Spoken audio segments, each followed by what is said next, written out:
Hello children, we will be dealing with a new topic in this video. We are taking agents of dispersal, new plant from other parts of the plants. So the page number is page 10 and 11. You have to read the textbook thoroughly, mark it and study. So let us start with agents of dispersal. So if you take the text, you can see page 10,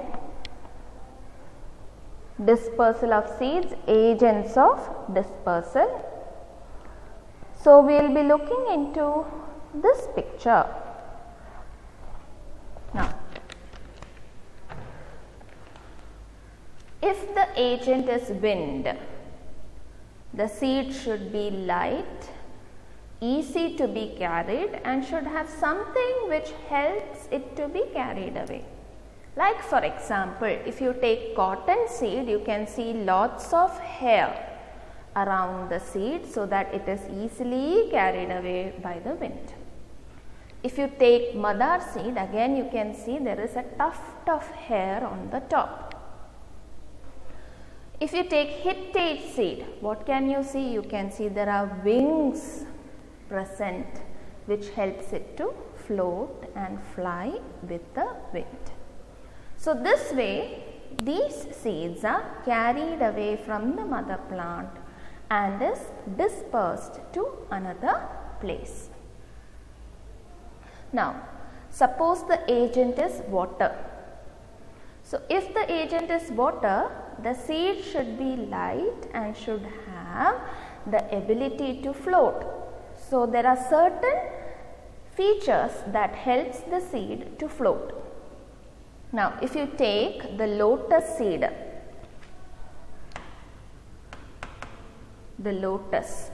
you can see it has a porous means with holes. So you can see a porous part which is spongy and can be carried or float in the water. Another seed is coconut. Now you must have seen your mother, if she needs to take the coconut, she has to break open a certain fibrous outer covering, isn't it? And then you get that hard coconut that is required. And you break open the shell and you take it. So that outer covering is fibrous, which is lightweight and can float easily. So coconut also, the seed can be taken by the water. Third is animals. If the seed needs to be carried with animals, it should have certain feature to help it stick it to the body of the animal. Like if you take the xanthium seed, xanthium is a plant and the seed has stiff hair. You can see the seed here, it has lots of stiff, hard, pointed hair on the top.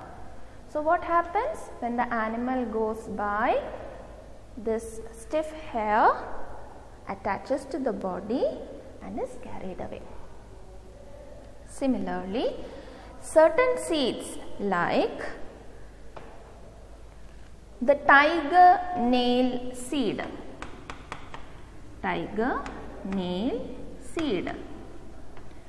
it has hooks. You can see the hooks here. These hooks can attach or get stuck to the body of the animal and gets carried away. Now, another agent is explosion or bursting. So for that you take peas in a pod, isn't it? So the pea is actually inside the pod. What happens? The pod breaks open and with that sudden explosion, all these peas get scattered away from the mother plant. Are you understanding? So look into the textbook. You can see here cotton seed, madar seed, hittite seed. With water you can see lotus and coconut. Now next page, page 11, you can see you have seeds dispersed by animals. You have Sandium seed with stiff hair,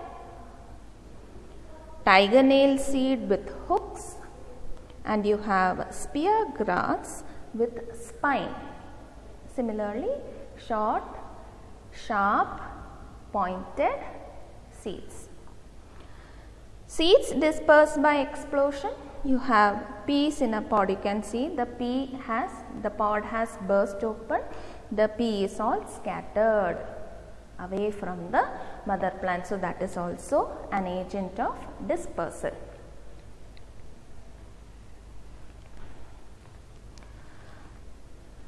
Now from animals, the seeds not only get stuck on the body, but there are certain fruits which you can eat it, isn't it? Like you have mangoes and you can eat the mango, take the seed and you throw it away, isn't it? So that is also dispersal. Cherries, it can be eaten and you throw away the seed, so that is also dispersal. Now certain birds will eat the fruit. What happens? The seed goes inside, but with their droppings the seed is again put away. So that is also a kind of dispersal. Now let us look into the next topic, that is new plants from other parts of the plant. What is the page number? Page 11. So not only seeds but other parts of the plant can also give rise to a new plant. For example, if you take the root of sweet potato and carrot, from the root you can get another plant. Stem cuttings. You must have seen your mother in the garden. If she needs to grow a new rose plant, what she will do? She will take the rose plant, she will select a stem, cut it. So that is stem cutting, and that she grows again, you get a new plant. Similarly, sugar cane and hibiscus, shoe flower. Now, underground stem, potato, onion, ginger. So if you take that part of underground stem and you again grow it, you will get a new plant. So if you must have seen, if you take a potato, you can see lots of eyes or buds on the potato. For example, this is the potato. On the skin you can see lots of, isn't it, black things like this. What are these? These are nothing but eye or the bud. Eye or the bud of potato. Okay. So if you take a part of the potato with the eye and grow it, you will get a new potato plant. Similarly, from leaf also. So this is the plant called Bryophyllum. If you take the leaf, the margin or the notches of the leaf, you can get a new plant. For example, if you see, suppose this is the Bryophyllum leaf, this notches or the margins, you can get a new plant. So to understand this further, let us look into the textbook. You can see the potato, it has the eye, it has the bud, a new potato plant can be obtained. Sweet potato, if you take one root part and grow it, you will get a new plant. Rose, you take the stem cutting and you place it in the soil, you get a new plant. Now see, Bryophyllum, from the leaf you can see This is the leaf here, and from the margin or the notches you can see lots of new plants are forming. So please read through those pages. Thank you, children.